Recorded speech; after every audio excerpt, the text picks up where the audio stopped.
This has really been a very exciting year for the RPA and for me. Among the really wonderful things we did were, first of all, we, the RPA and I, represented all of nephrology at the congressional hearings of the House Ways and Means Committee Health Subcommittee, which was looking into the use of ESAs. And in addition to that, I had a chance to speak twice in Washington to the Food and Drug Administration that was also looking into the appropriate use of ESAs. This was a year that the RPA went to the Relative Value Update Committee of the AMA and had a chance to represent what we feel was, with evidence, the appropriate reimbursement for dialysis is. This was an extremely important activity that the RPA does on behalf of all nephrologists. We also worked with the Physicians Consortium of the AMA.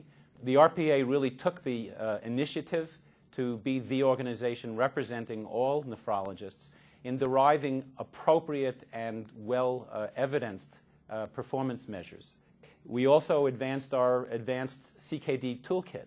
And this year we had the opportunity to do some pilot testing of that toolkit, which gave some really fascinating information and some tantalizing look into what the future could be if toolkits are used well in management of patients with chronic kidney disease. The RPA's Political Action Committee saw its biggest growth in numbers and biggest growth in dollars this year, with a very promising growth that I think will have a real opportunity to have an impact on Capitol Hill. And finally, we've continued to do all of sort of the bread and butter things that we've always done, like our billing and coding seminars, for example, which remain remarkably popular and important to nephrology.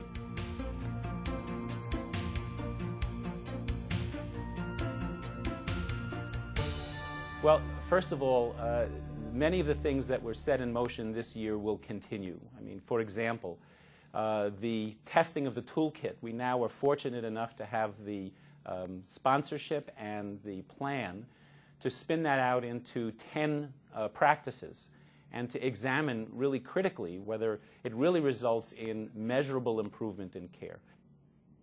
In addition to that, we're planning a big day on June 23rd where nephrologists from around the country, and we hope many patients along with them, are going to come to Washington and really help to tell our congressmen and our senators and their staff what our agenda is, what our priorities are, what we're looking for in legislation to improve care for kidney patients, and obviously also to make it easier and better for nephrologists to deliver that care.